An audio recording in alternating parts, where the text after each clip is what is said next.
calculate days, okay, in data's collection days and all. Wait a minute.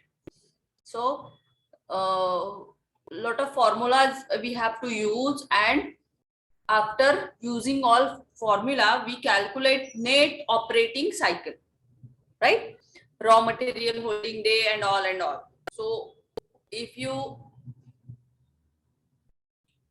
practice on that problem, so you will calculate easily, but you must know the formulas. Okay, so after that we have seen some capital budgeting, investment, decision method, what it is, and today we have seen some calculations of payback period and net present value, IRR.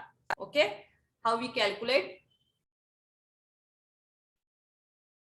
interest reverse method and all.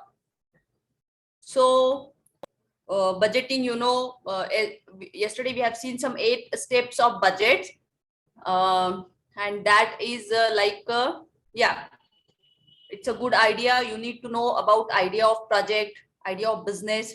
Okay, then look for suitable project. कौन सा project suitable है आपके लिए, उसमें कितना आपको invest करना चाहिए, how much invest you have. Okay, you can start with zero, you can start with your family and all. If you know how to start, how to run, then, but you must know the 8 steps of business, and that is this is a good idea.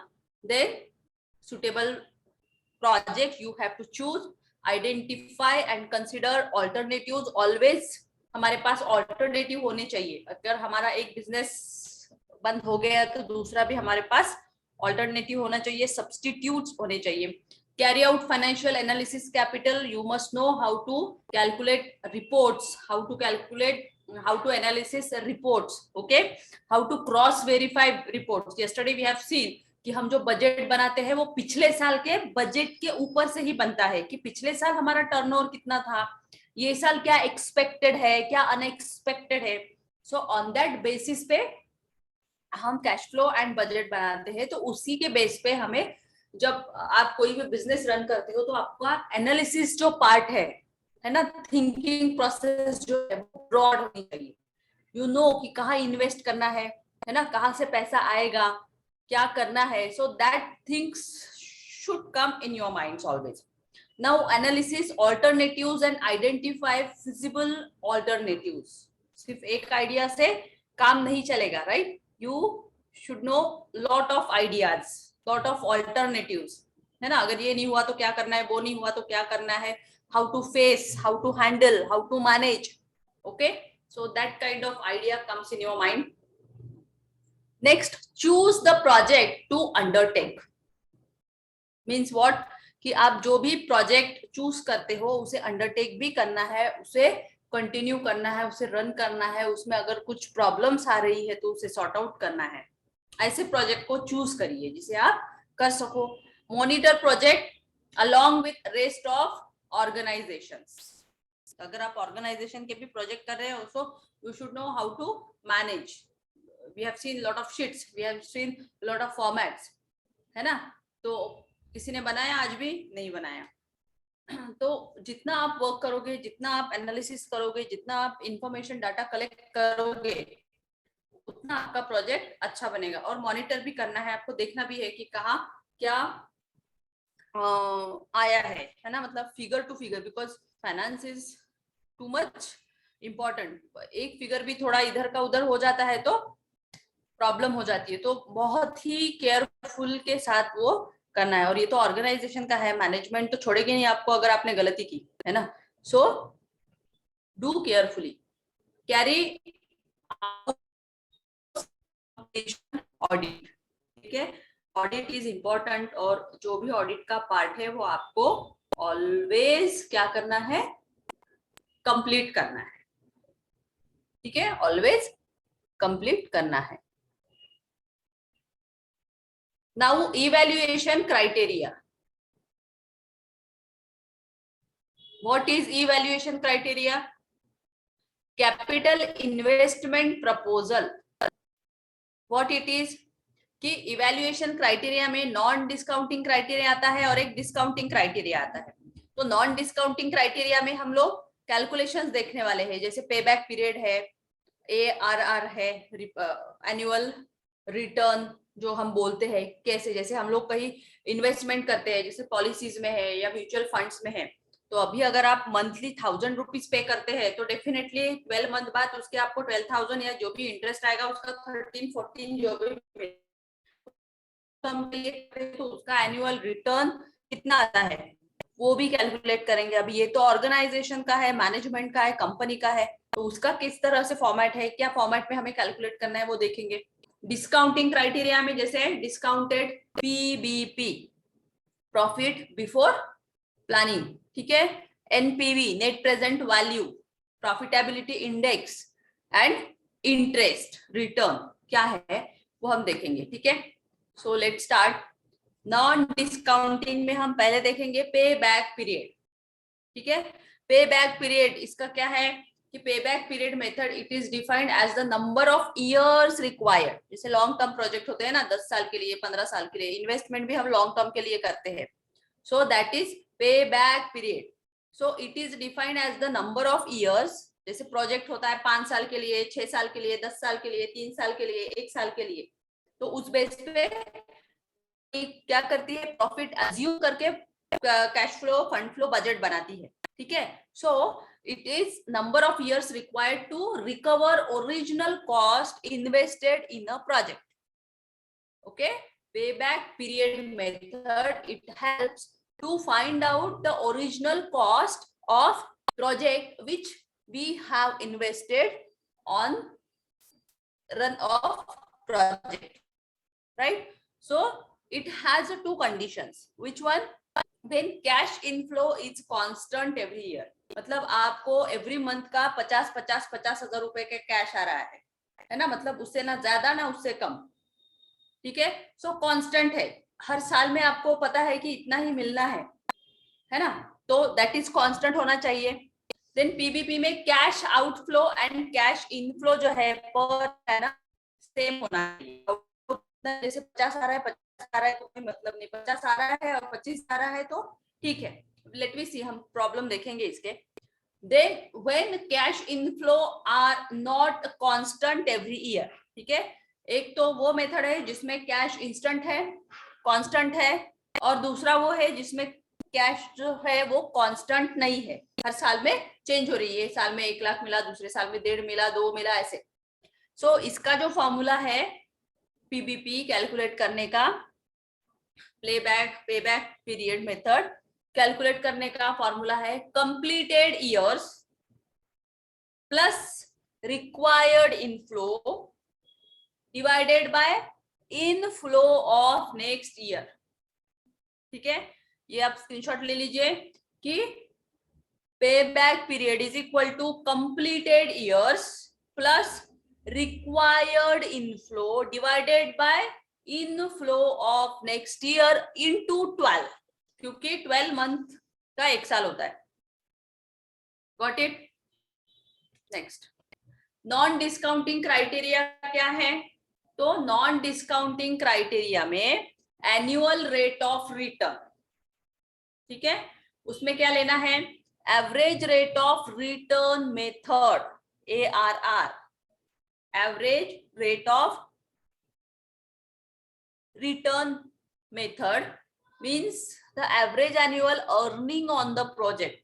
Average कितना earning हो रहा है, average निकालते हैं ना, जैसे हम बोलते हैं टेंटेटिव, हाँ 5 या 10, वैसे एवरेज, बट इसमें फॉर्मूला यूज करके निकालना है। So under this method profit after tax and depreciation is considered, ठीक है। एवरेज रेट ऑफ रिटर्न में हमें क्या क्या कंसीडर करना है, प्रॉफिट आफ्टर टैक्स और डिप्रिसिएशन भी इसका कंसीडर करना है। So the average rate of return can be calculated in the following 2 years, ठीक है। तो average rate of return calculate होगा और उसका फॉर्मूला है, इसका भी स्क्रीनशॉट लीजिए। Average rate of return on average investment is equal to average profit after tax divided average investment into 100, ठीक है।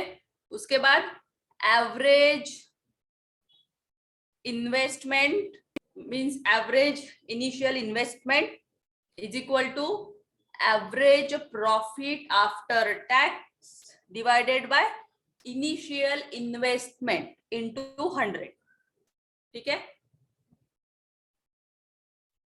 रेट ऑफ रिटर्न निकाल रहे तो करना होगा। ले लिया इसका screenshot? Yes ma'am. Next discounting criteria. Discounting criteria में अगर आते हैं तो उसका पे बैक कैसे कैलकुलेट करेंगे?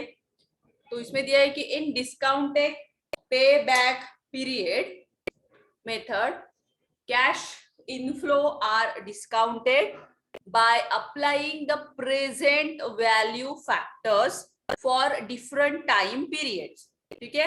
For this discounted cash inflows are calculated by multiplying the present value factor into cash inflows, ठीक है। So discounted payback period में completed year plus required inflow divided by inflow of next year into 12, क्या आएगा? required inflow divided by inflow of next year into 12. Next ये भी आप ले लीजिए स्क्रीनशॉट सबका, क्योंकि प्रॉब्लम्स में आपको सॉर्ट आउट करने के लिए लगेगा।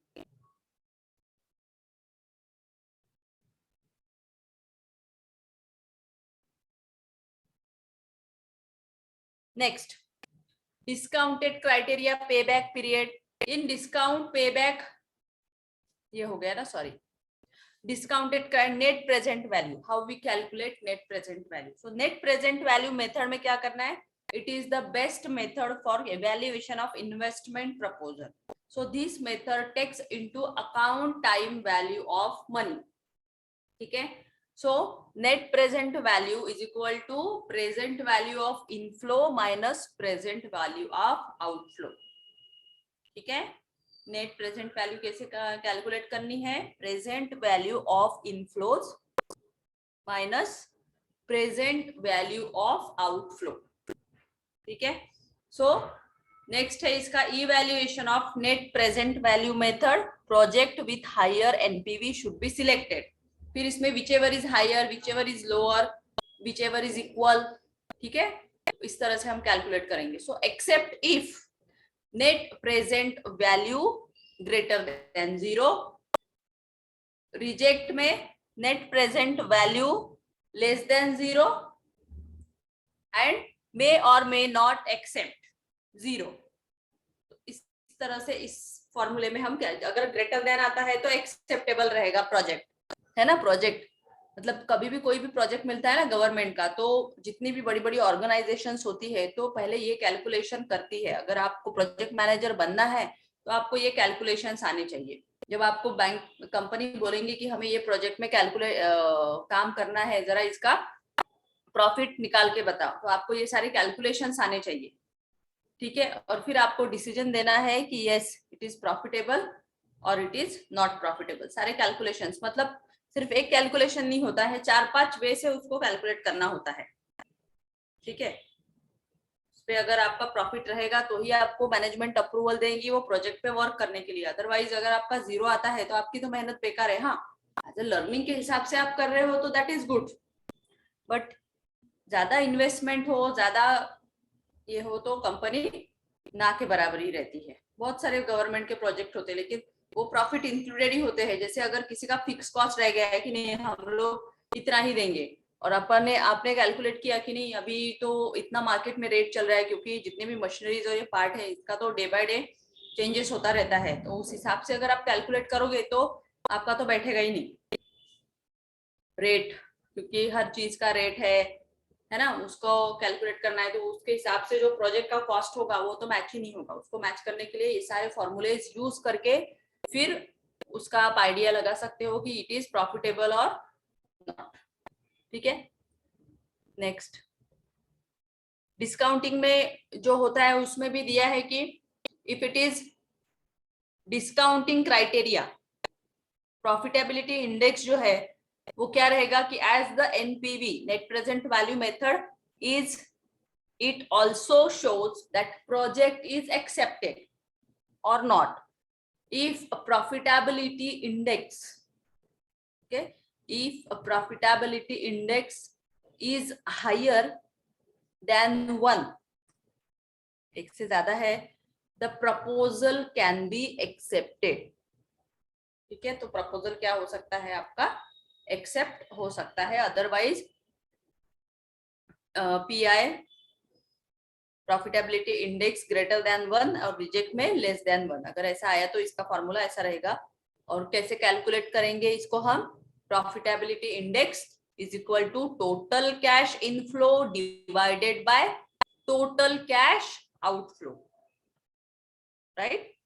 सो on that basis we calculate the same. Next, discounting criteria, internal rate of return different होंगे, ठीक है? So internal rate of return में क्या है कि internal rate of return method is that project earn, कितना हम earn करेंगे, कितना हमें रिटर्न मिलेगा। जैसे आज आपने अगर 50,000 इन्वेस्ट किए तो उसका return within a week में कितना आएगा, 60,000 आएगा, 70,000 आएगा या कम आएगा, 40,000 आएगा। So we need to decide rate of return, the rate of discount calculated by trial and error basis पे, ठीक है? तो ट्रायल एंड एरर बेसिस पे हम उसे कैलकुलेट करेंगे, where the present value of future cash flow is equal to the present value of outflow is known as the internal rate of return, right? Problem करेंगे तो आपको समझ में आएगा, बट फॉर्मूला इज इंपॉर्टेंट ना, formula आपको आना चाहिए। So future cash flow is equal to present value of outflow, ये होना चाहिए। Then internal rate of return का फॉर्मूला है हायर रेट, जैसे मशीनरीज के होते हैं ना 10%, 20% एवरीडे, उनका कैलकुलेशन मतलब रेट बढ़ते रहते हैं, तो हायर रेट उसके साथ आपको जैसे निगोशिएट, जैसे आप एमएम मटेरियल सीखे ना इस बार, एमएम एसएपी का जो मॉड्यूल सीखे एमएम, तो ये सारी प्रोसेस उसमें होती है, निगोशिएट करना, रेट डिसाइड करना, मटेरियल देखना, एसएपी में रिक्विजिशंस बनाना, और ऑन दैट बेसिस पे विचएवर इज हायर, कौन अच्छा क्वालिटी का प्रोडक्ट देगा वो डिसाइड होता है। सो यहाँ पे भी हायर रेट अगर निकालना है तो हमें क्या करना पड़ेगा, नेट प्रेजेंट वैल्यू, आज की डेट की वैल्यू हायर रेट की किसकी है, जैसे 4 companies machinery, same machinery sale कर रही है लेकिन चारों का डिफरेंट रेट है ना? So net present value of higher rate divided by difference in cash flow, आपके कैश फ्लो में कितना डिफरेंस है आज की डेट में, इनटू डिफरेंस इन रेट, है ना? मतलब 2 कंपनी को आप निकाले, उन दोनों में क्या डिफरेंस है, 10% है, 20% है, तो उससे आपको डिवाइड करके उसका इंटरनल रेट ऑफ रिटर्न निकालना पड़ेगा, तभी तो पता चलेगा ना। जैसे फॉर एग्जाम्पल हमें कोई चीज लेनी है, कोई मशीनरी लेनी है ना, तो एक की हम लोग यही ले लेते हैं, कोई एक्वागार्ड वगैरह, तो एक कंपनी का जो प्राइस है उसका 50,000 है, एक का 60,000 है, लेकिन दोनों की क्वालिटीज अच्छी है, बेस्ट है। अब आप उसमें स्टडी करोगे कि 60,000 वाले में ऐसी कौन सी क्वालिटी है जो 50 में नहीं दे रहा है, 60 में दे रहा है ना? और 50 में क्या क्वालिटी है जो 50 में दे रहा है, तो दोनों को आप कैलकुलेट करेंगे, इसमें 10 का है डिफरेंस, है ना? फिर पता चलता है कि 60 वाला जो है वो गारंटेड है, फुल गारंटेड है, कभी भी कुछ भी हो जाए तो उसका अच्छा सर्विस है, लेकिन 50 वाले में भी सेम ही क्वालिटी है, लेकिन कंपनी डिफरेंट है, एक जापानीज है, एक फ्रांस की कंपनी है, ठीक है? तो कंपनी के मॉडल्स के हिसाब से उनका प्राइस डिसाइड किया हुआ है। अभी आप दोनों का डिफरेंस निकालेंगे तो 10 का, तो फिर ऑब्वियसली मैनेजमेंट बोलेंगे कि नहीं यार 60 वाला अच्छा है, लेकिन अगर जब आप रेट उसका ये करते हो, कैलकुलेट करते हो कैश फ्लो के साथ, तो वो आपका माइनस जा रहा है, 50,000 वाले का आप मैच करते हो तो वो प्लस हो रहा है। सो ऐसे सिचुएशन में आपको डिसीजन लेना आना चाहिए कि विच एवर इज, क्योंकि आप तो घाटे में प्रोजेक्ट करोगे नहीं, आपको तो प्रॉफिट में ही चाहिए, तो फिर आप सोचोगे नहीं अरे 50 वाला भी वही दे रहा है, 60 वाला भी वही दे रहा है, तो मैं 50 वाला लगाती हूँ, 10,000 रुपए बचाता हूँ कंपनी के, है ना। तो ऐसा डिसीजन आपको लेना चाहिए। तो एमएम में जो भी लोग इंटरेस्टेड है आप करिए, बहुत सीखने को मिलता है, निगोशिएशंस करने को मिलता है एमएम मटेरियल में। अगर आपको एज अ करियर उसमें बनाना है एसएपी में या फिर कोई भी मल्टीनेशनल कंपनी में, so it's a very very good. Means आपको आपका कन्विंस पावर अच्छा होना चाहिए, you need to very well communication skills for that job. Okay, rate calculate करना, फॉर्मूलाज, ये सब आने चाहिए। तो अगर ये सब आपको आते हैं तो डेफिनेटली आप उसको उसमें अपना करियर कर सकते हो। बहुत सारी अपॉर्चुनिटीज है ये एसएपी के एमएम मटेरियल में। इतना वास्ट हो गया अभी कि इतने सारे मटेरियल्स, इतने सारे निगोशिएशंस, इतने सारे फॉर्मूले, कैलकुलेशंस, और सब एक्सेल्स में काम रहता है उसका, सारी चीजें फॉर्मूला एक्सेल बेस्ड। सो अगर आप अपना करियर वहां बनाओगे तो वेरी गुड, बहुत अच्छा अचीव कर पाओगे। देन लोअर रेट अगर कैलकुलेट करना है तो लोअर रेट में क्या है, net present value of lower rate, है ना, सबसे कम। जैसे मैंने 50 का ले लिया तो डिफरेंस इन कैश फ्लो वो कैलकुलेट करे तो डिफरेंस इन रेट जो भी है वो आया, तो उसके मतलब दोनों के हिसाब से कैलकुलेट करना होता है। Calculations are not joking, MM में स्पेशली बहुत कैलकुलेशन। मतलब एक मशीन मंगानी हो ना आपको किसी चीज के लिए, you need to order 10, you need to negotiate with 10 people, 10 companies. After that you have selected only single one, ठीक है। तो 10 जगह से आपको रिक्विजिशंस, 10 के रेट आने चाहिए, देन आपको वो बाइफर्केशन कैलकुलेशन आना चाहिए कि विच एवन इज बेस्ट, ट्रांसपोर्टेशन दे रहा है कि नहीं, कितना चार्जेस लगा रहा है क्या नहीं। सो ये सीखना बहुत इंपॉर्टेंट है, यही तो मेन है अकाउंट्स में, ट्रांजैक्शंस, कैलकुलेशंस। देन अभी एक एग्जांपल देखते हैं हम छोटा सा। The expected cash flow of project are, ये एक्सपेक्टेड है, ठीक है, मतलब बनाया हुआ है, अज्यूम किया हुआ है, प्रेडिक्ट किया हुआ है, that is expected cash flow of project are. Year दिया है 1 2 3 4 5 ईयर्स का एक्सपेक्टेड कैश फ्लो दिया है, एंड दैट इज पहले ईयर का 20,000, सेकेंड ईयर का 30,000, थर्ड का 40,000, फोर्थ का 50,000 एंड फिफ्थ का 30,000। ऐसा एक्सपेक्टेड कैश फ्लो है।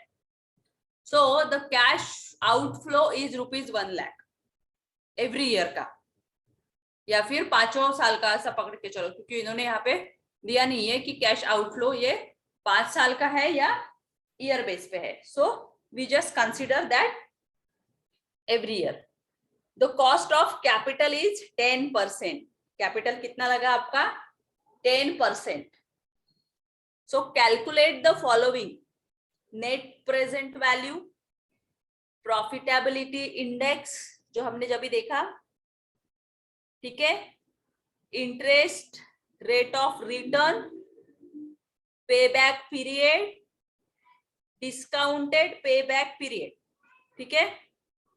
So let we calculate everything,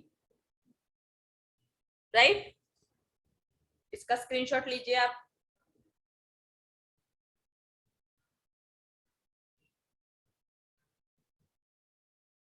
ले लिया। नेक्स्ट चलिए, सबसे पहले हम कैलकुलेट करते हैं computation of net present value and profitability index. Same format में हम बनाएंगे।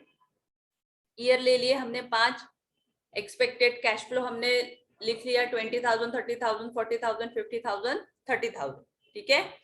अभी हमें निकालना है प्रेजेंट वैल्यू फैक्टर। हम क्या निकाल रहे हैं, एनपीवी एंड प्रॉफिटेबिलिटी इंडेक्स। तो इसका प्रेजेंट वैल्यू फैक्टर निकालना है 10%। निकालिए, आता है क्या, देखिए इतना, PV present value of cash flow. निकालिए, कैसे निकालेंगे बताइए। प्रेजेंट वैल्यू फैक्टर 10% है, computation of net present value, क्या फॉर्मूला था?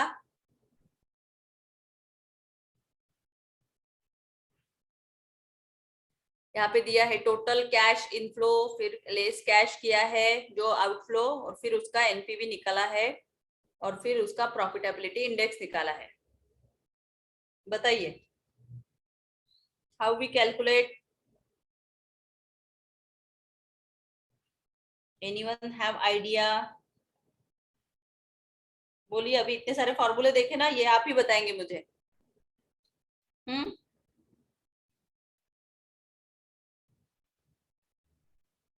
बोलो।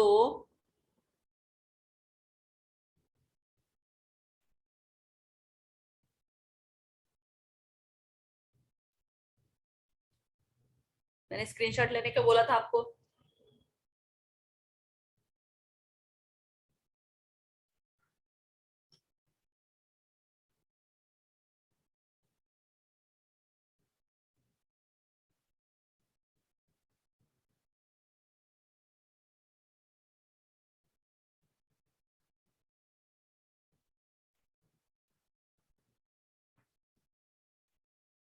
Yes, anyone? Come on.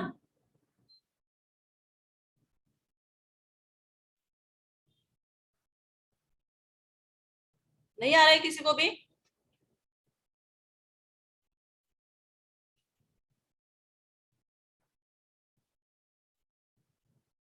कुछ तो लगाओ।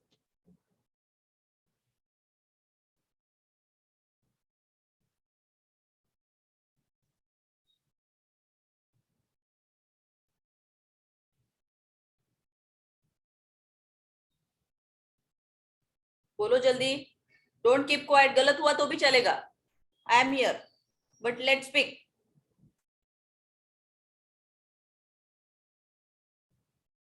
यस।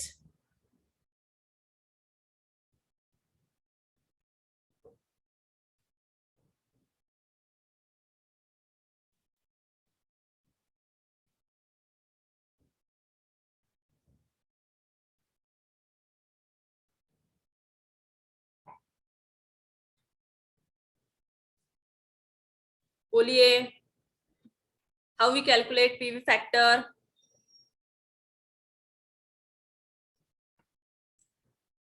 हम्म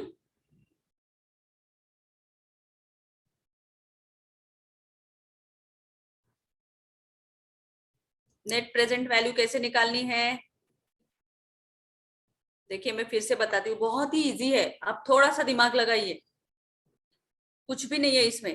अगर इतने छोटे छोटे इजीली कैलकुलेशंस भी आपको बताने पड़ेंगे तो हो गया फिर। Let's start, come on. कोई तो बोलिए। निकिता, लाओगे थोड़ा डोको।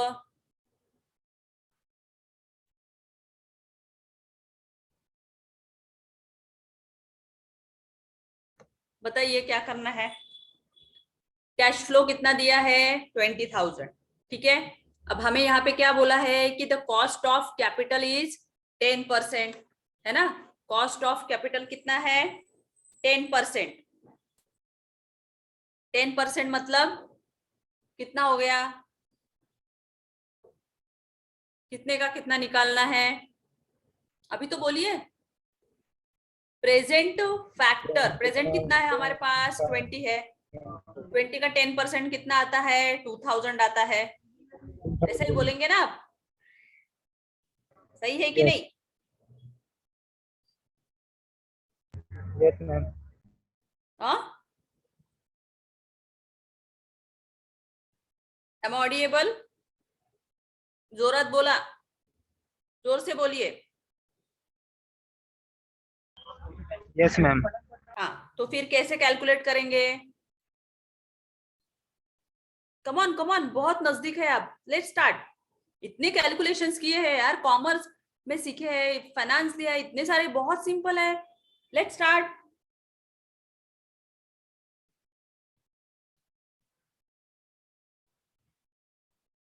हम्म ट्राई करो, ट्राई करो, ट्राई करो।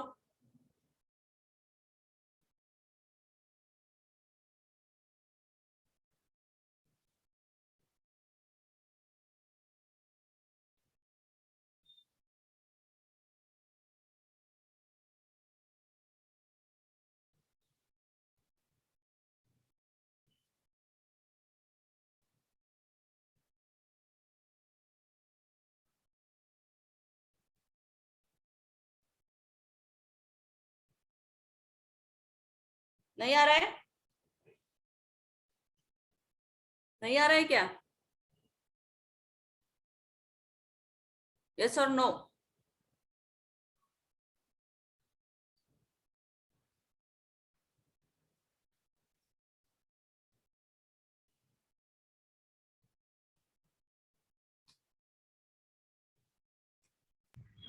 No, मैम यस, बोलो बोलो। नहीं आ रहा। यस यस बोलो ना।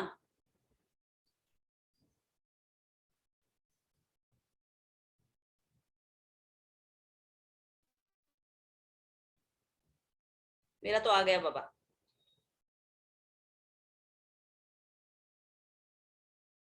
जैसे आपने ये कैलकुलेशन सीखे होंगे ना, 100%,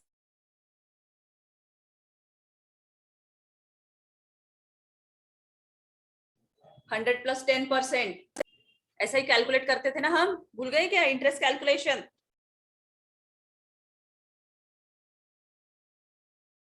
भूल गए क्या? हाँ, आपने सेकंड में आपने फाइनेंशियल मैनेजमेंट पढ़ा ना, उसमें तो था ये सब कैलकुलेशंस। बहुत इजी है ये कैलकुलेशंस। अभी यहाँ पे 10% दिया है, 10% मतलब 100 का ही 10% निकालना पड़ेगा, है ना? 100 इंटू 10 कितना होता है?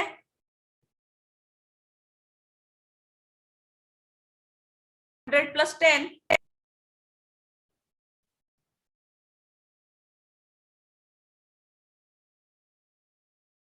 बोलो बोलो।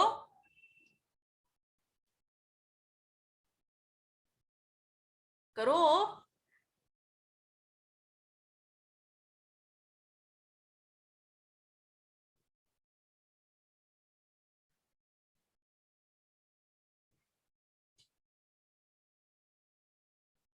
नहीं आ रहा है?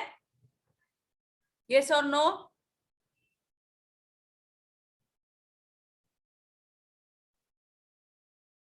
हो कि नहीं?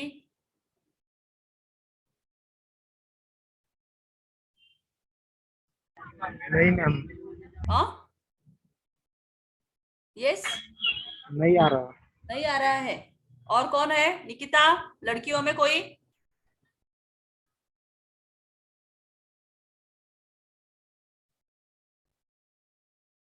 यस, ट्राई करो। लड़कियों में कोई?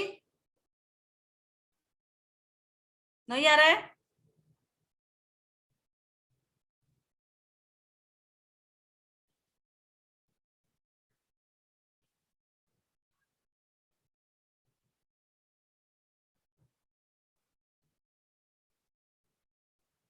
0.909 कैसे है बताइए?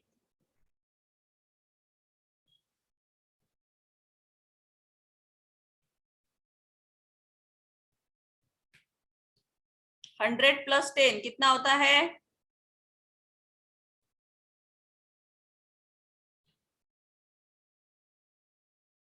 यस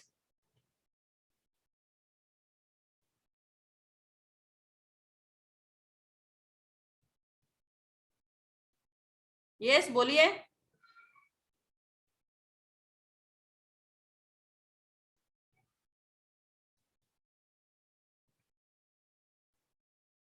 कोई भी नहीं बोल रहा है, कैसे? बोलो ना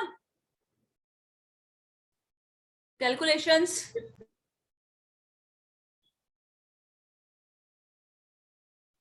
कैसे होगा? 110 हाँ, 110 100 डेज, ये पता है आपको? ठीक है। Yes ma'am. तो कैलकुलेशन कैसे आएगा? प्रेजेंट वैल्यू फैक्टर 10%, जो हमको ऑलरेडी इसमें दिया हुआ है ना, 10%। तो हमें निकालना है यहाँ पे नेट प्रेजेंट वैल्यू। तो नेट प्रेजेंट वैल्यू निकालने के लिए 10%, 20,000 कैश का दिया है, तो हमें इसका तो 10% कैपिटल लगा है, 10% कैपिटल लगा है, मतलब 100% के साथ हमें करना होगा 100 इंटू 10 कितना होता है? 100 इंटू 10 कितना होता है? 1000. हाँ, उसको डिवाइड करो. 100 इंटू 10 1000.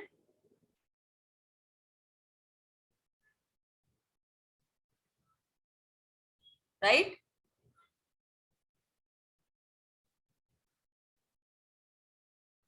उसके बाद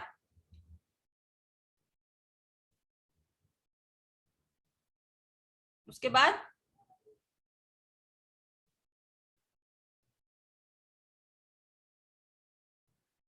बोलो ना.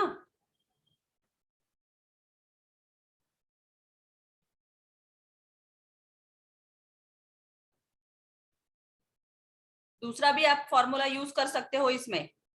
कौन सा वाला? 20,000 के 20,000 डिवाइडेड बाय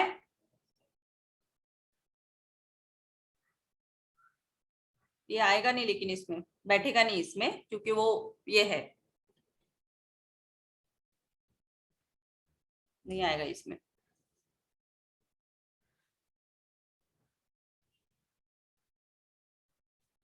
निकालो पीवी फैक्टर.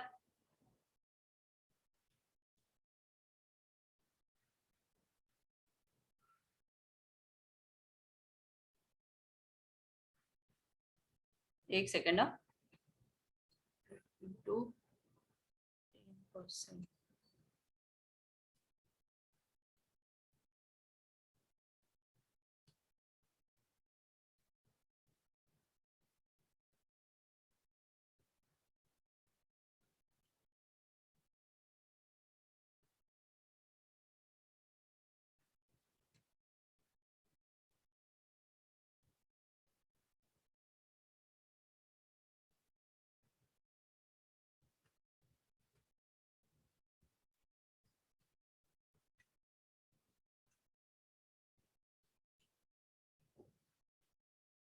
फार्मूला देखिए इसमें, एक मिनट, फार्मूला के हिसाब से करके देखिए आता है क्या.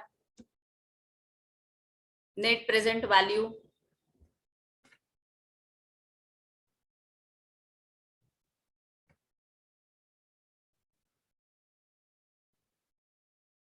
इसमें हायर रेट दिया ही नहीं है. 10%.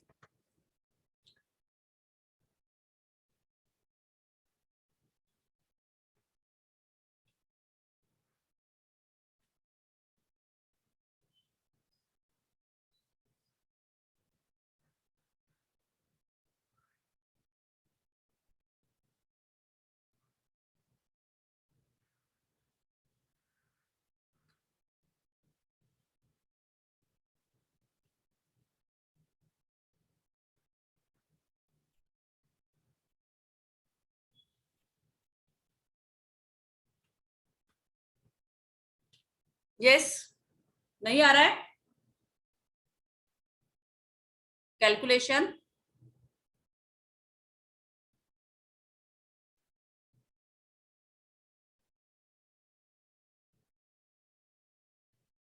Present value factor.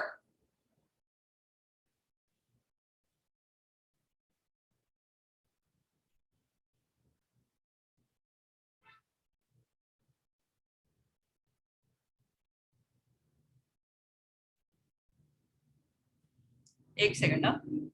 20,000 के अगर हम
ठीक है, इसको छोड़ दीजिए, हम इसका कैलकुलेशन शायद यहाँ पे रॉन्ग भी हो सकता है, मैं इसका कैलकुलेशन देख के आपको बताती हूँ। ठीक है, या तो मैंने पीपीटी चेंज कर दी, याद नहीं आ रहा है, टैली नहीं हो रहा है इसका कैलकुलेशन, बट हमें ये वैसे ही कैलकुलेट करना है। ठीक है, हम दूसरा प्रॉब्लम देखेंगे इसी में फैक्टर्स का। या तो इसका फॉर्मूला जो है 100% होना चाहिए, 100 इंटू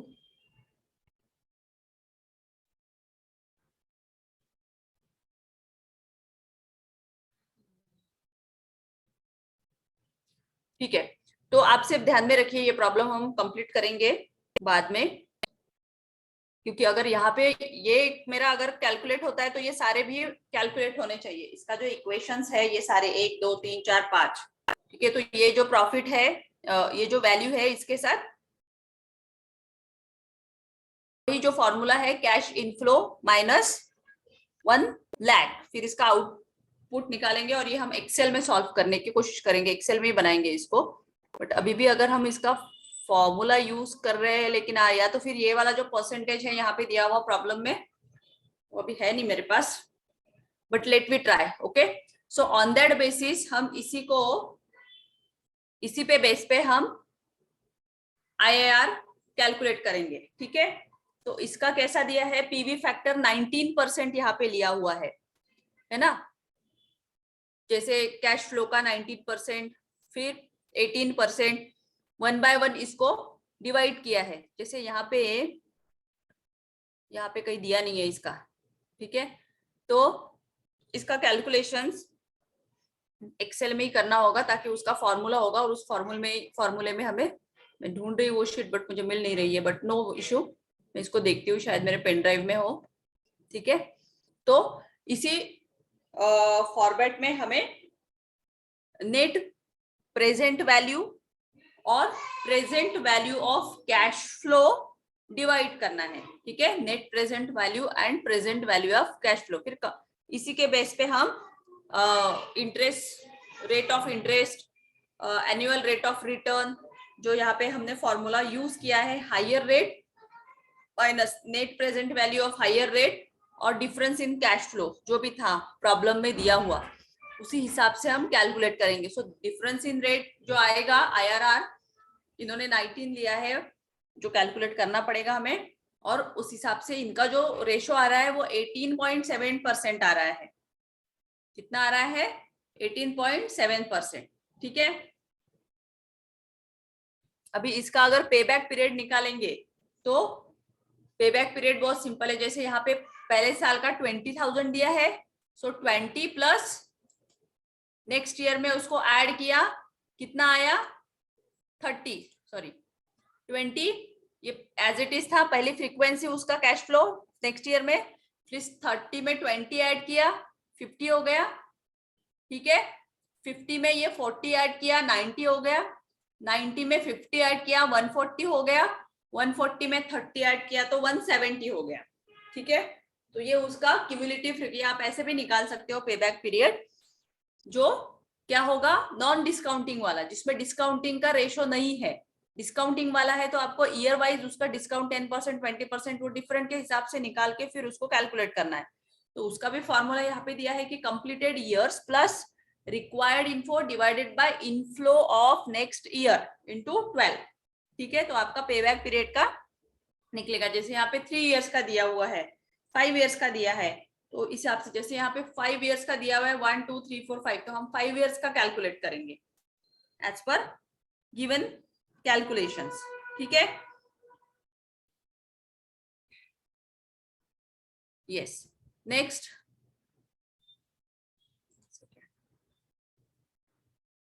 देन डिस्काउंटेड पे बैक पीरियड में सेम वही फॉर्मूला, इन्होंने 10% वाला जो अभी जो कैलकुलेशन नहीं हुआ है हमारा, है ना, कुछ समथिंग डिफरेंस की वजह से, वो डिफरेंस मैं फाइंड आउट करती हूँ और आपको या तो मैसेज करती हूँ या तो फिर आपको पोस्ट करती हूँ ग्रुप में। ठीक है, कि किस तरह से ये कैलकुलेट किया हुआ है, बट मुझे वो शीट देखना पड़ेगा, एक्सेल शीट में है ये सारा कैलकुलेशन, वो एक्सेल शीट में आपके साथ शेयर करती हूँ, तो आपको फॉर्मूला भी समझ में आएगा और कैलकुलेशन भी समझ में आएगा कि कैसा किया है। ठीक है, नेक्स्ट, इसे फिर भी आप एक बार ट्राई करिए, अगर आ गया आपको तो गुड एंड वेल, ठीक है। इसका स्क्रीनशॉट निकाल के आप इसे एक बार ट्राई तो करिए। यस, आज के लिए हम इतना ही रखते हैं। कैलकुलेशंस पे रुके हैं, आप ट्राई करिए, अगर मुझे आ जाता है एक्सेल शीट मिलती है तो मैं आपको शेयर करती हूँ। Got it? Yes, पहले ma'am. वाला भी ऐसे ही है। यस, मिल गया किसी को answer? Yes, okay, no issue, will share with you. Okay, practice करिए आप।